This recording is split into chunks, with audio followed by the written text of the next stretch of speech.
పితా పుత్ర పవిత్రాత్మ నామమున ఆమెన్. నూతన సంవత్సరంలో బైబిల్ అధ్యయనానికి స్వాగతం, సుస్వాగతం. యేసు ప్రభుని ప్రకటిద్దాం అనే ఈ యూట్యూబ్ ఛానల్లో ఈ సంవత్సరం మొదటిలో కొలసీయులకు రాసిన పత్రిక మీద బైబిల్ స్టడీ పెట్టడం జరిగింది. రెండవ అటెంప్ట్గా గలతీయులకు రాసిన లేఖ మీద అధ్యయనం చేద్దామని నాకు ఆలోచన కలిగిందనమాట. ఇది పౌలు భక్తుడు గలతీయులకు రాసిన లేఖ. ఈ గలతీయులకు రాసిన లేఖలో ముఖ్యంగా 6 అధ్యాయాలు ఉంటాయి. మొదటి భాగంగా 1 నుండి 3 అధ్యాయాల వరకు ధ్యానం చేద్దాం. ధ్యానంతో పాటు వాక్యాన్ని చదువుకుందాం మరియు వాక్యంలో ముఖ్యాంశాలను తెలుసుకుందాం. అంతేకాకుండా చివరిలో ఈ బైబిల్ స్టడీ చివరిలో ఓ చిన్న క్విజ్ కూడా ఉంటుంది. ఆ క్విజ్ కూడా అటెంప్ట్ చేస్తే మనకి ఏమాత్రము నేర్చుకున్నాము, ఈ గలతీయులకు రాసిన పత్రిక, బైబిల్ స్టడీ, దేవుని గురించి లోతైన జ్ఞానము నేర్చుకోగలుగుతున్నామా, తెలుసుకోగలుగుతున్నామా అనేది మనల్ని మనము పరిశీలించుకోగలుగుతాం అన్నమాట. మరి చూద్దాం, ఈ పౌలు గారు గలతీయులకు ఎందుకు పత్రిక రాయవలసి వచ్చింది, గలతీ గురించి మనము తెలుసుకుందాం ఒకసారి. గలతీ ఆసియాలో ఒక తెగ పేరు. అది ఒక వ్యక్తి పేరై కూడా అయి ఉండవచ్చు. గలతీ రోమా సామ్రాజ్యంలో పెద్ద పట్టణం. అది నేటి టర్కీ దేశంలో ఉన్నది. పౌలు తన మొదటి సువార్త ప్రేషిత కార్యంలో బర్నబాతో కలిసి గలతీలో గడిపాడనమాట. ఈ లేఖను రాసింది పౌలు భక్తుడే. గలతీయ క్రైస్తవ సంఘంతో బాగా పరిచయం ఉంది తనకి. అంతేకాకుండా గలతీయ క్రైస్తవ సంఘ పునాదులు కూడా ఈయనే గట్టిగా నిర్మించటం జరిగిందనమాట. మరి ఈ పత్రిక గూర్చిన చారిత్రక నేపథ్యాన్ని మనం తెలుసుకుందాం. ముందు కాలం తెలుసుకుందాం. సుమారు ఎప్పుడు రాయబడింది? క్రీస్తు శకం 50 నుండి 54 సంవత్సరాల మధ్యలో రాయబడిందనమాట. ఇది చారిత్రక నేపథ్యం చూద్దాం. ఏ జాతి అయినా వారసత్వ సంపద తమ పుణ్యకార్యాల వల్లనే కాక క్రీస్తు ప్రభువును విశ్వసించటం వల్ల రక్షింపబడతామని పౌలు నిత్యం బోధించాడు. కానీ యూదా క్రైస్తవులు అన్యులు క్రైస్తవ విశ్వాసాన్ని పొందాలంటే సున్నతి ప్రక్రియ తప్పనిసరి అని వాదించారన్నమాట. ధర్మశాస్త్రాన్ని పాటించటం వల్లనే రక్షణ పొందుతారని బల్లగుద్దినట్టు చెప్తూ ఉన్నారన్నమాట వాళ్ళు. ఆ వాదోపవాదాల వలన గలతీ సంఘంలో కలవరం చెలరేగింది. అందువల్లనే ఈ యూదయావాదులు క్రీస్తునే మార్చటానికి పూనుకున్నారు. పౌలును గూర్చి కూడా కొంత వ్యతిరేక ప్రచారం సాగించారన్నమాట. వీటన్నిటికీ పౌలు సమాధానంగా ఈ పత్రికను గలతీ ప్రజలకి రాయటం జరిగిందనమాట. అది ఈ చారిత్రక నేపథ్యం ఈ పత్రిక రాయటానికి. మరి ఈ పత్రికలో ముఖ్యంగా 6 అధ్యాయాలు ఉంటాయన్నమాట.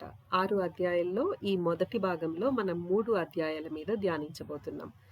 3 అధ్యాయాలు ధ్యానించే ముందు ఒకసారి ఆ ఒక్కొక్క అధ్యాయంలో మెయిన్ కంటెంట్ ఏమి ఉండబోతుంది, ఒక్కొక్క అధ్యాయంలో మెయిన్గా ఏమి ప్రసంగించారు, ఏమి రాశారు అనేది మనం ఒకసారి చూద్దాం. మొదటి అధ్యాయం ముఖ్యంగా సువార్త దేవుని నుండే వచ్చిందని,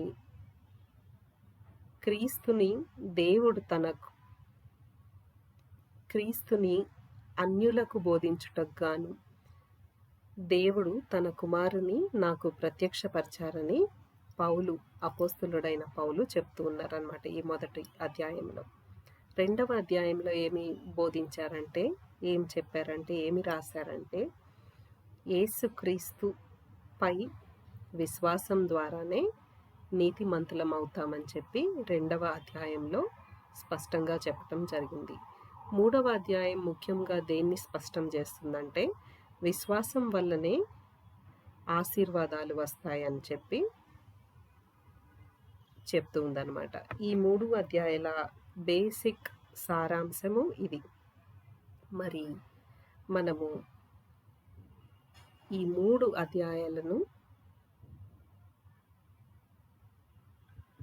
ఒకసారి చదువుకొని మెయిన్ పాయింట్స్ మీద ధ్యానం చేస్తూ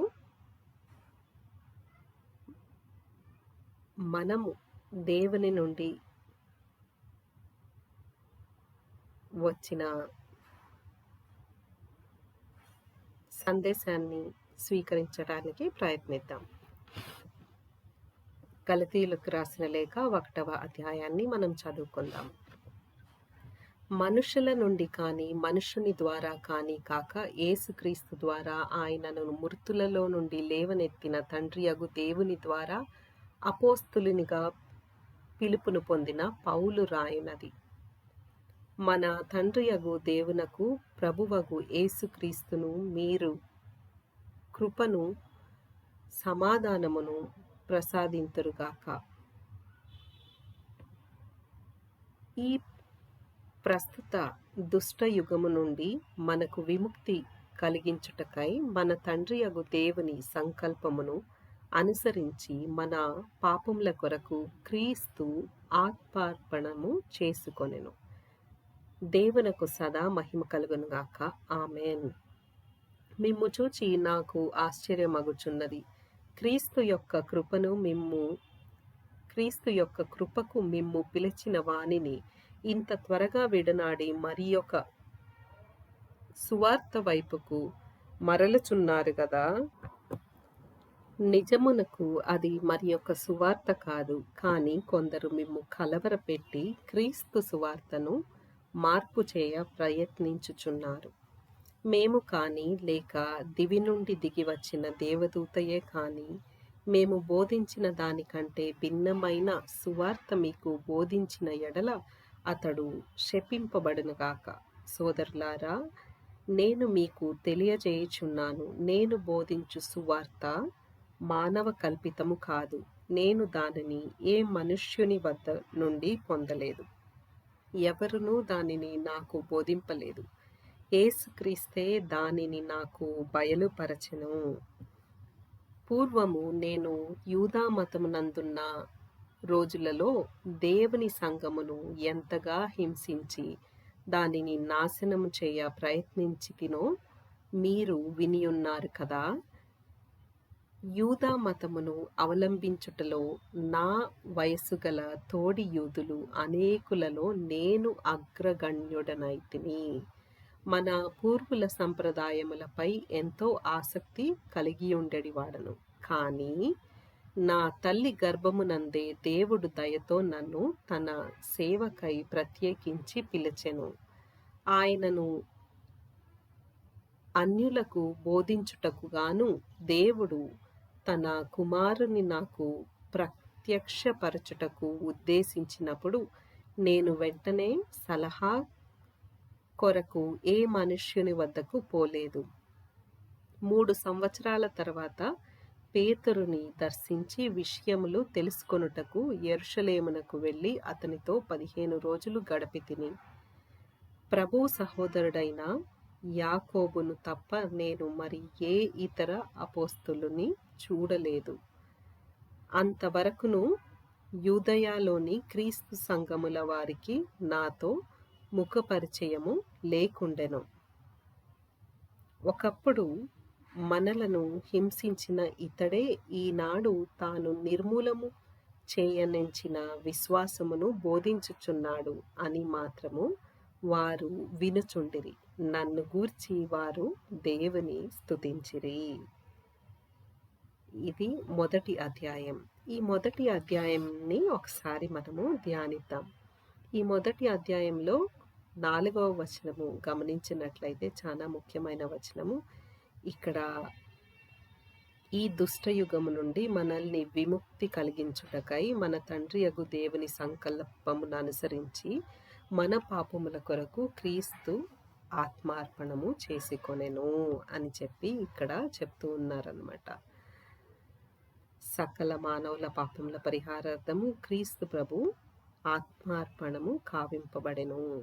అది మనకెంతో మహిమ వరముగా ఉన్నది అని చెప్పి ఇక్కడ పౌలు భక్తుడు చెప్తూ ఉన్నాడు. అంతేకాకుండా క్రీస్తు ప్రభుని సాక్షాత్తు చూశాడు ఇతను. క్రీస్తు ప్రభు యేసుక్రీస్తే సువార్తను ఈయనకు బయలుపరిచారనమాట.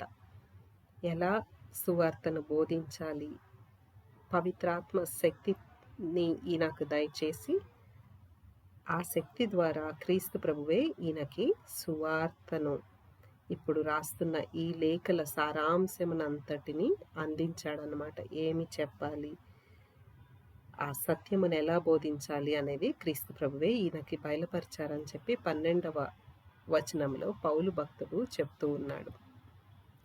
ముఖ్యంగా ఇక్కడ పౌలు భక్తుడు అంటూ ఉన్నాడు, నేను యూదా మతపు ఆచారాలను చక్కగా, ధర్మశాస్త్రాన్ని కానీ చక్కగా పాటించటానికి ప్రయత్నించేవాడిని అని చెప్పి, నేను ప్రయత్నించటంలో అందరిలో అగ్రగణ్యున్నై ఉన్నాను అని చెప్పి చెప్తూ ఉన్నాడు.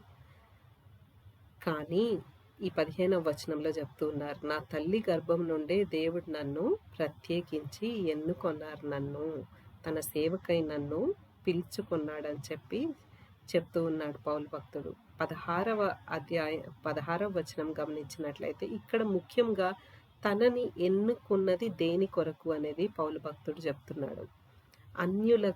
అన్యులకు యేసుని గూర్చి బోధించటానికి తనని ప్రత్యేకంగా ఎన్నుకున్నట్లు పౌలు భక్తుడు ఈ 16వ వచనంలో చెప్తూ ఉన్నాడు. మిగిలిన శిష్యులు, యేసు ప్రభు యొక్క అపోస్తులు కానీ శిష్యులు కానీ వాళ్ళు ముఖ్యంగా ఇజ్రాయేలీలకు దేవుణ్ణి ఎరకపరచడమే వాళ్ళ మెయిన్ మోటివ్ అన్నమాట.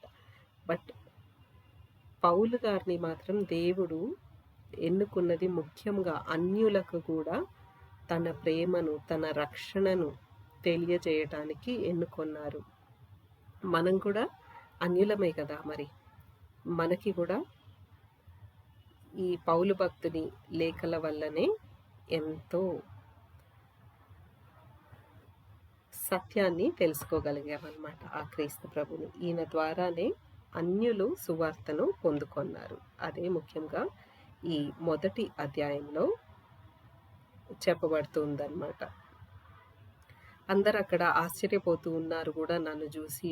ఎందుకంటే ముందుగా నేను అసలు యూదా మతం ఆచారాలు ఫాలో అవుతూ క్రీస్తు గురించి నా సత్యాన్ని తెలియక నేను ముందు క్రైస్తవులను హింసించేవాడిని నేను.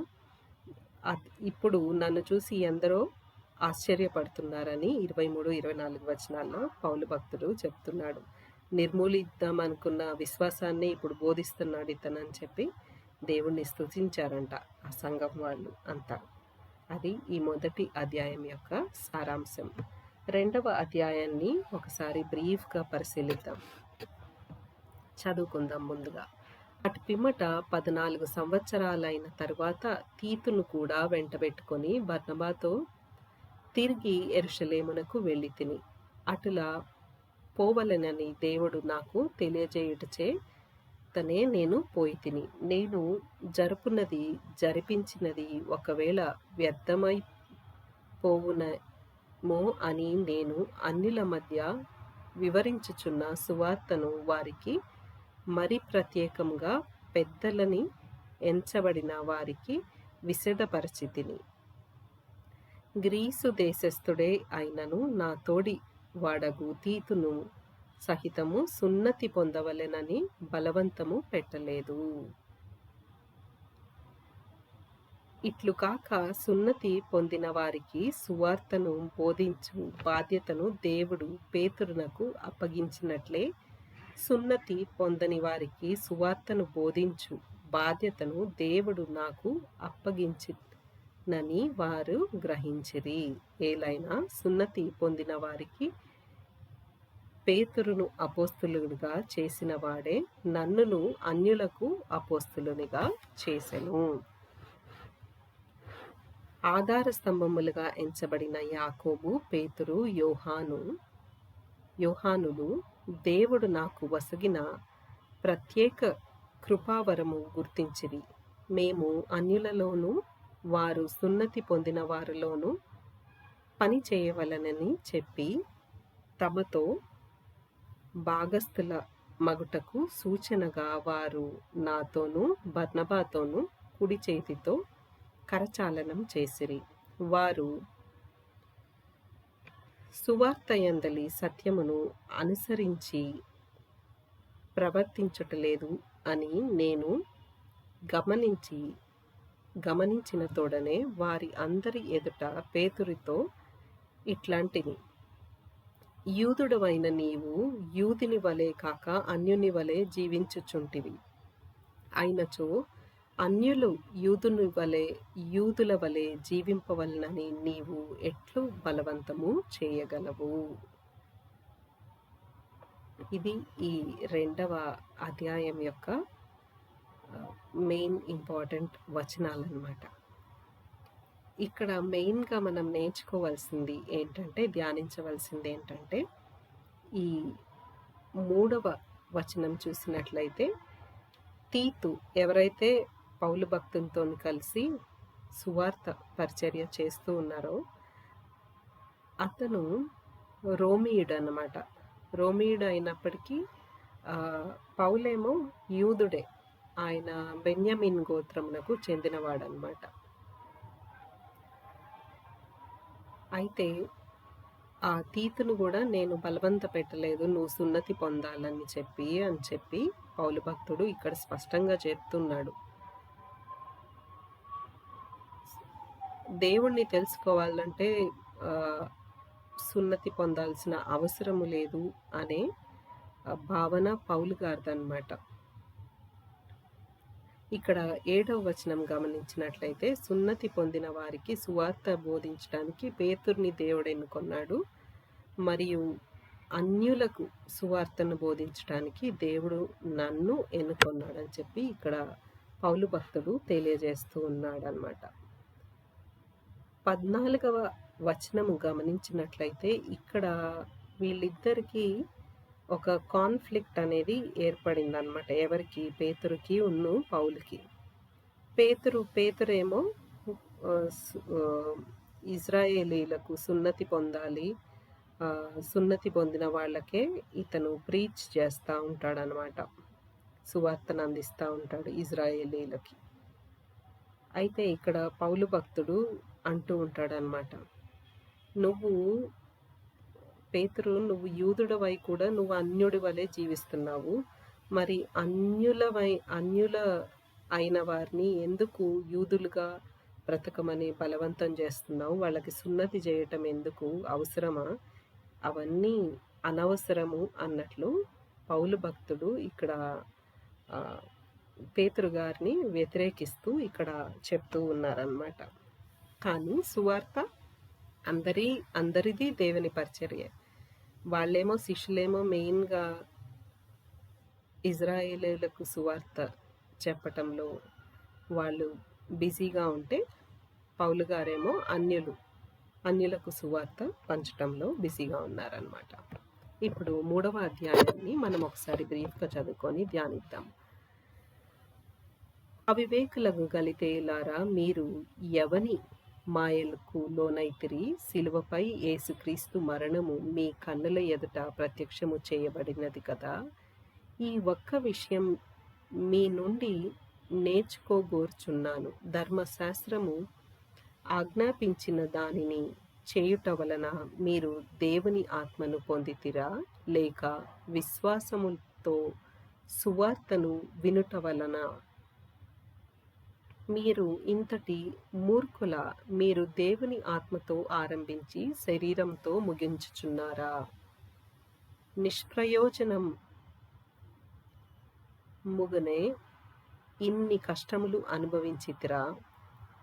నిశ్చయముగా అవి వ్యర్థమగునా?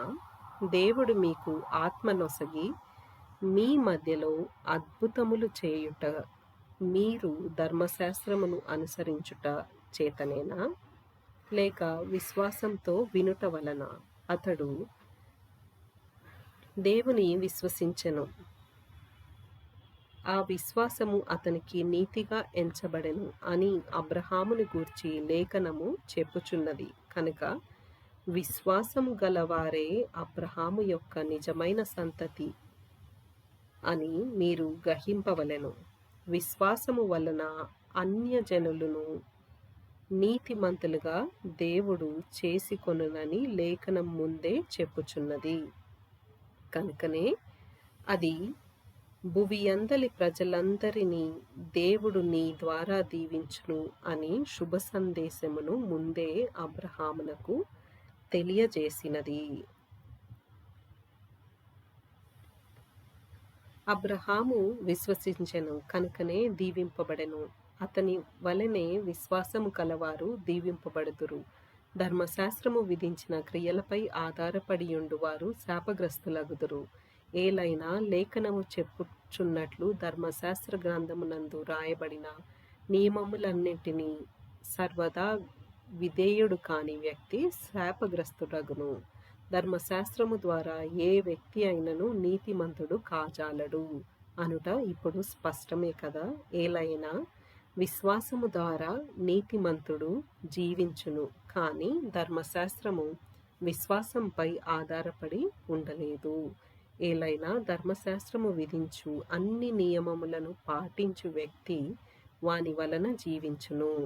క్రీస్తు మన కొరకు ఒక శాపమై ధర్మశాస్త్రము తెచ్చిపెట్టిన శాపము నుండి మనలను విముక్తులను చేసెను. లేఖనము చెప్పుచున్నట్లు చెట్టుకు వేలాడ వేయబడిన ప్రతి వ్యక్తియు శాపగ్రస్తుడు. దేవుడు అబ్రహామునకు వసగిన దీవెన క్రీస్తు యేసు ద్వారా అన్యజనులకు అందరకును విశ్వాసము ద్వారా మనము దేవుని చే వాగ్దానము ఒనర్పబడిన ఆత్మను పొందుటకుగాను క్రీస్తు అటులా చేసెను. సోదరులారా, నేను మనుష్యరీతిగా మాట్లాడుచున్నాను. మానవుని దైనను ఒక ఒప్పందము ఏర్పడిన పిదప దానిని రద్దు చేయుట గాని మార్పు చేయుట గాని జరగదు. వాగ్దానములను దేవుడు అబ్రహామునకు అతని కుమారునకు చేసెను. అతని కుమారులకు అని పెక్కు మందిని సూచించుచు బహువచనములో అచట చెప్పబడలేదు, కానీ కుమారునకు అని ఒకనిని సూచించుచు ఏకవచనంలో చెప్పబడినది. ఆ కుమారుడు క్రీస్తు. నా భావన ఏమనగా, వాగ్దానము వ్యర్థమగునట్లు 430 సంవత్సరాలు తదుపరి వచ్చిన ధర్మశాస్త్రము దేవునిచే ధృవీకరింపబడి నా నిబంధనను రద్దు చేయదు. ఏలైనా వారసత్వపు హక్కు ధర్మశాస్త్రముపై ఆధారపడి ఉన్నచో ఇక ఆయన వాగ్దానముపై ఆధారపడి ఉండదు. కానీ దేవుడు దానిని అబ్రహామునకు వాగ్దానము చేతనే ప్రసాదించెను. అటులైనచో ధర్మశాస్త్రము ఏల వసగబడెను? తప్పు అన ఎట్టిదో చూపుటకు వాగ్దానమును పొందిన కుమారుడు వచ్చు వరకే అది చేర్చబడెను. ధర్మశాస్త్రము ఒక మధ్యవర్తి ద్వారా దేవదూతలచే నియమింపబడెను. మధ్యవర్తిత్వము అనగా ఒకరికన్నా ఎక్కువగా ఉందురు, కానీ దేవుడు ఒక్కడే. అయినచో దేవుని వాగ్దానములకు ధర్మశాస్త్రము విరుద్ధమా? ఎంత మాత్రము కాదు. ఏలైనా మానవులకు ప్రాణము పోయగలిగిన ఏదైనా ఒక చట్టము వసగబడియున్నచో అప్పుడు ఆ చట్టము ద్వారా దేవుని నీతి లభించి యుండును. కానీ లేఖనము సమస్తమును పాపమునకు గురి చేసినది. అయితే యేసుక్రీస్తునందలి విశ్వాసము మూలముగా కలిగిన వాగ్దానము విశ్వసించు వారికి ఇయ్యబడినది. కానీ విశ్వాస సమయము ఆసన్నము కాక పూర్వము విశ్వాసము ప్రత్యక్షమగు వరకు ధర్మశాస్త్రము మనలను బందీలునగా చేసినది అని చెప్పి, కాబట్టి మనము విశ్వాసమూలమున నీతిమంతులుగా తీర్చబడినట్లు క్రీస్తు వద్దకు మనలను నడిపించుటకు ధర్మశాస్త్రము మనకు బాలశిక్షకుడాయను. విశ్వాస సమయము వచ్చినందువలన ఇక ధర్మశాస్త్రమునకు మనపై ఆధిపత్యము లేదు. ఎలైనా క్రీస్తు యేసునందు విశ్వాసము వలన మీరు అందరూ దేవుని పుత్రులు. ఏలైనా క్రీస్తులోనికి జ్ఞానస్నానం పొందిన మీరందరూ క్రీస్తుని ధరించుయున్నారు. కావున యూదుడనియు అన్యుడనియు లేదు, బానిస అనియు స్వతంత్రుడనియు లేదు, స్త్రీ అనియు పురుషుడనియు లేదు. ఏలైనా క్రీస్తు యేసునందు మీరందరూ ఒక్కరే. మీరు క్రీస్తునకు సంబంధించిన వారైనందున అబ్రహాము సంతతి కూడా అగుదురు. కనుక దేవుని వాగ్దానము బట్టి మీరును వారసులే.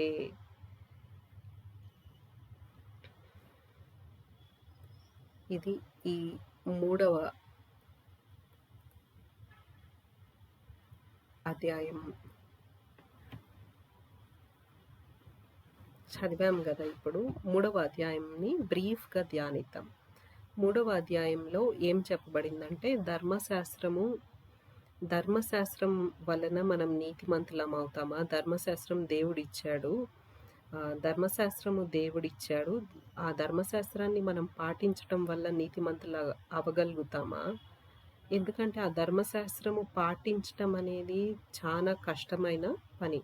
ఒకవేళ నువ్వు సంపూర్ణంగా పాటిస్తే నీతివంతుడవే. మరి మనము రోజుకి ఎన్ని తప్పులు చేస్తుంటాం? మనం ఎన్నో తప్పులు చేస్తుంటాం, ఎన్నో పాపాలు చేస్తుంటాం. ఇక్కడ ధర్మశాస్త్రం కూడా సుమారు 10 ఆజ్ఞలు ఉంటాయి, ఇంకా కొన్ని చట్టాలు ఉంటాయి. అవన్నీ ఫాలో అయ్యి పర్ఫెక్ట్గా ఉంటేనే ధర్మశాస్త్రం నువ్వు 100% ఫాలో అయినట్టు. 100% నువ్వు గనక ఫాలో అయితే ఓకే, వెల్ అండ్ గుడ్, నీలో పాపం లేదు. బట్ ఇక్కడ ఏంటంటే ప్రతి ఒక్కడు ఆ ధర్మశాస్త్రము వలన వచ్చిన శాపానికి గురి అయిన వాడే. ఎందుకంటే మీలో పాపము లేదని ఎవరన్నా ప్రూవ్ చేయగలరా అని క్రీస్తు ప్రభువే అక్కడ ఒకసారి అంటారు బైబిల్లో. అంటే ఎవ్వరు పాపం లేని వాళ్ళు ఎవ్వరూ లేరనమాట. మరి మనం నీతిమంతులుగా ఎలా తీర్చబడతాము అనేది ఇక్కడ 6వ వచనంలో చెప్తుంది. అబ్రహాముని ఒక ఎగ్జాంపుల్గా చెప్తుంది. అబ్రహాము దేవుని యందు విశ్వాసము ద్వారా అతడు నీతిమంతుడిగా ఎంచబడెను. అదేవిధంగా మనం కూడా ఇప్పుడు క్రీస్తు మన కొరకు బలి అయ్యారు, క్రీస్తు మనకు రక్షణ అనుగ్రహించాడు అని సంపూర్ణంగా మనం నమ్మినప్పుడు ఆయన మనలను నీతిమంతులుగా తీర్చిదిద్దుతారనమాట. ఆ విశ్వాసం వల్లనే మనము నీతిమంతులము కాగలము అని చెప్పి ఇక్కడ చెప్తూ ఉందన్నమాట. మరియు అబ్రహాము దేవుడు చెప్పిన మాటలను విశ్వసించాడు కాబట్టి ఇక్కడ 8వ వచనంలో అబ్రహాముకి ఎన్ని దీవెనలు ఇచ్చారో ప్రభు ఇక్కడ చెప్పబడుతుందన్నమాట.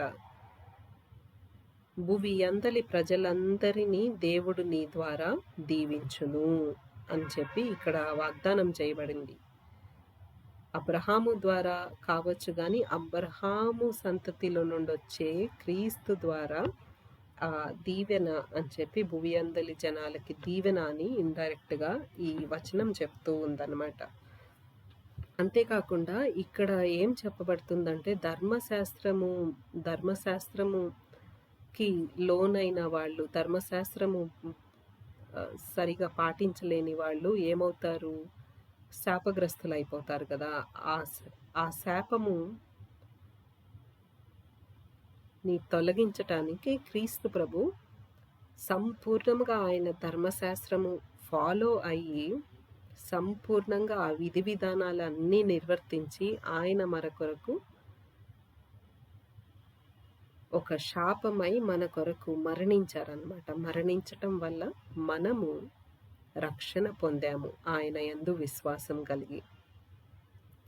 అందుకనే ధర్మశాస్త్రాన్ని ఏమని చెప్పబడుతుంది? ధర్మశాస్త్రమేమో శారీరక క్రియలని చెప్పి చెప్పబడుతుందన్నమాట. విశ్వాసం అనేది ఆధ్యాత్మిక క్రియ, మానసిక క్రియ. మనము దేవుడికి సంపూర్ణంగా మనల్ని మనం సబ్మిట్ చేసుకోవటం, మన ఆత్మను ఆయనకి సమర్పించుకోవటం అనేది ఆధ్యాత్మిక క్రియ అన్నమాట. ఇక్కడేమో ధర్మశాస్త్రం ఏమో శారీరక క్రియ అని చెప్పి ఇక్కడ చెప్పబడుతూ ఉందన్నమాట. దేవుడు అబ్రహాం కొసిగిన దీవెనలు క్రీస్తు ద్వారా అన్యజనులందరకు దయచేయబడింది. ఆ అనుగ్రహం విశ్వాసము కనపరిచిన ప్రతి ఒక్కరికి ఆయన పుత్రుడయ్యే వాగ్దానాన్ని ఇచ్చాడు అని చెప్పి ఇక్కడ చెప్పబడుతుందన్నమాట.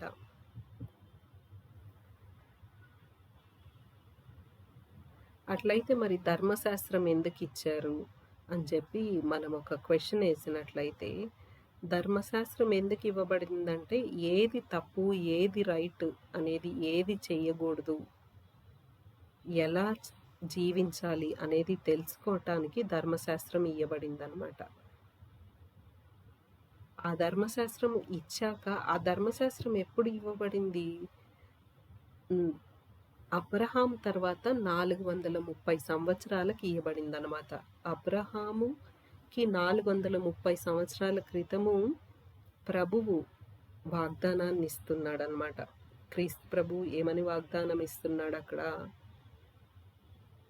నీ ద్వారా సమస్త మానవాళిని దీవిస్తాను, నీవు కనపరిచిన విశ్వాసము వలన సమస్త మానవాళిని దీవిస్తాను అని చెప్పి ప్రభు చెప్తున్నాడు. మరి ఈ ధర్మశాస్త్రం వల్ల అదేమన్నా నిరర్థకమవుతుందా అంటే ఎంతటికీ కాదు. బికాజ్ దేవుని మాటలు ఎన్నటికీ గతించని మాటలు అవి.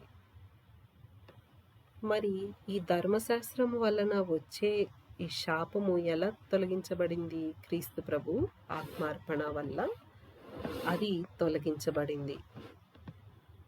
మనము ఆయన యందు కనపరిచే విశ్వాసం వలన మనము కూడా అబ్రహాము మాదిరి నీతిమంతులుగా చేయబడ్డామన్నమాట.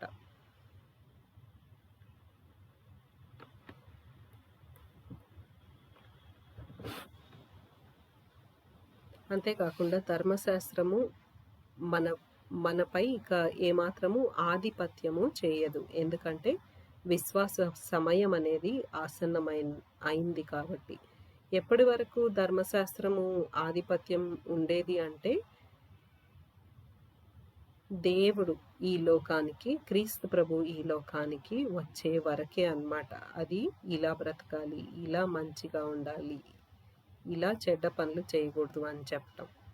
ఆయన వచ్చాక ఇంకంతా ఆయన ఫుల్ఫిల్ చేశాడు కంప్లీట్ ధర్మశాస్త్రాన్ని మన కోసం.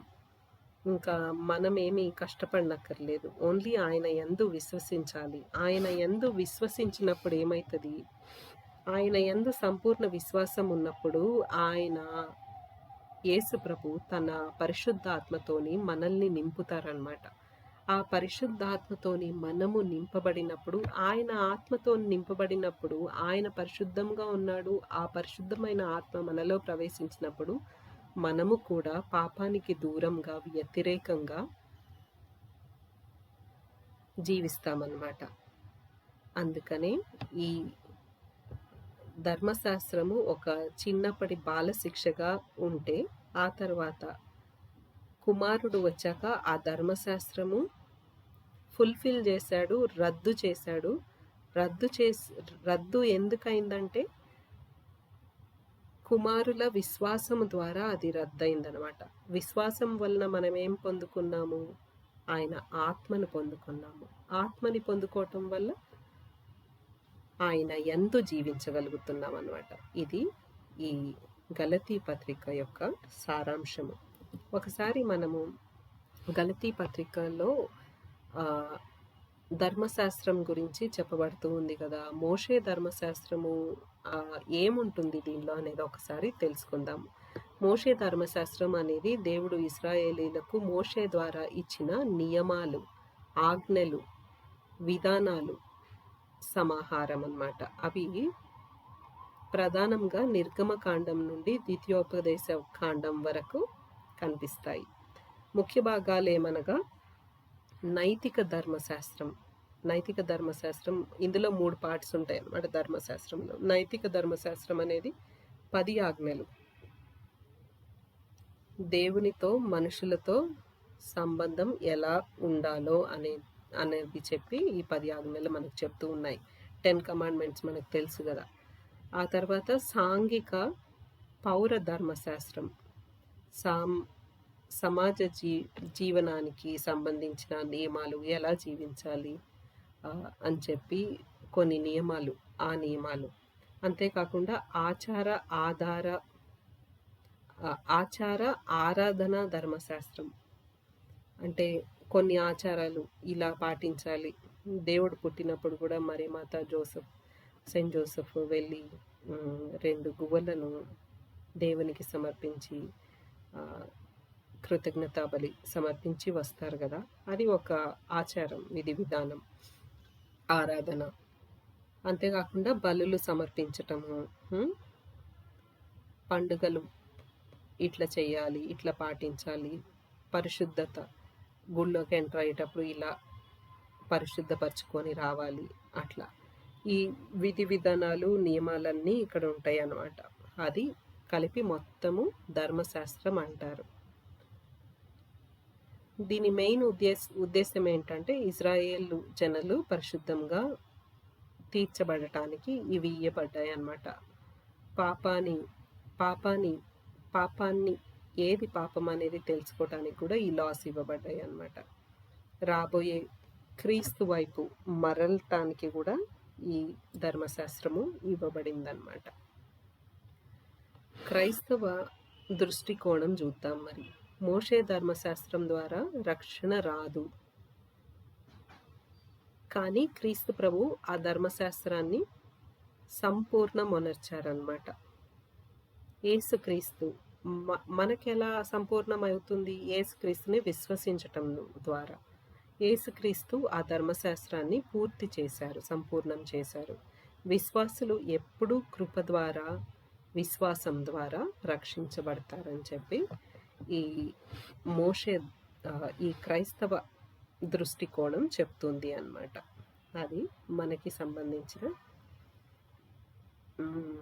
ఈ గలతీ పత్రిక 1 నుండి 3లో మనం నేర్చుకునేది ముఖ్యంగా ఈ మొజాయిక్ లాస్ గురించి కూడా అదనమాట.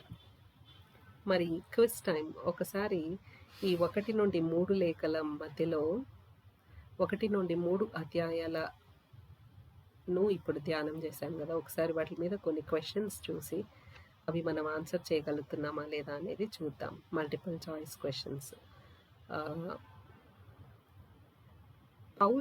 మొదటి ప్రశ్న, పౌలు గలతీయులపై ఎందుకు ఆశ్చర్యపడ్డాడు?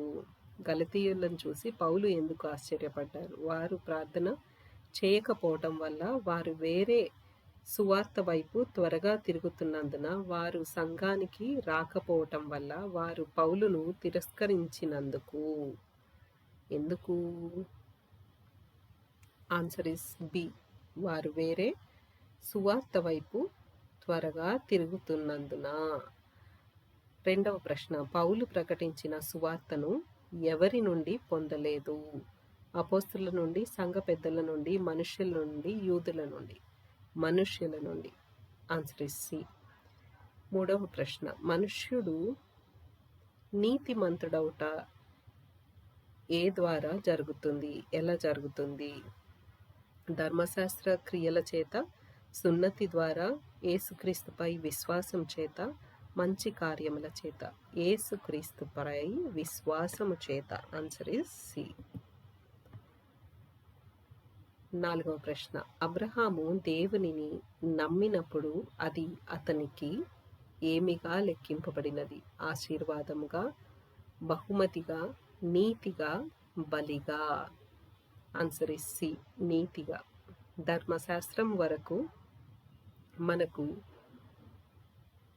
ఉపాధ్యాయుడిగా ఉన్నది. ధర్మశాస్త్రము వరకు మనకు ఉపాధ్యాయుడిగా ఉన్నది ఏది? ధర్మశాస్త్రం ఎప్పటిదాకా మనకి ఉపాధ్యాయుడిగా ఉంది అనేది ఈ ప్రశ్న. మోషే వరకు, ప్రవక్తల వరకు, క్రీస్తు వచ్చే వరకు, అపోస్తుల వరకు. క్రీస్తు వచ్చే వరకు. Answer is C. క్రీస్తు యేసులో ఉన్నవారందరూ ఎవరి సంతానం? మోషే సంతానము, దావీదు సంతానము, అబ్రహాము సంతానము, ఇజ్రాయేలు సంతానము. అబ్రహాము సంతానము. Answer is C. That's all in the quiz. So ఈ బైబిల్ స్టడీ కంటెంట్ మీకు నచ్చినట్టయితే ఒక లైక్ చేయండి, వీలైతే షేర్ చేయండి, ఛానల్కి సబ్స్క్రైబ్ చేయండి. ఏమన్నా ఉంటే కామెంట్ కూడా చేయండి. Thanks for watching. See you for the second part of the Bible study. Thank you.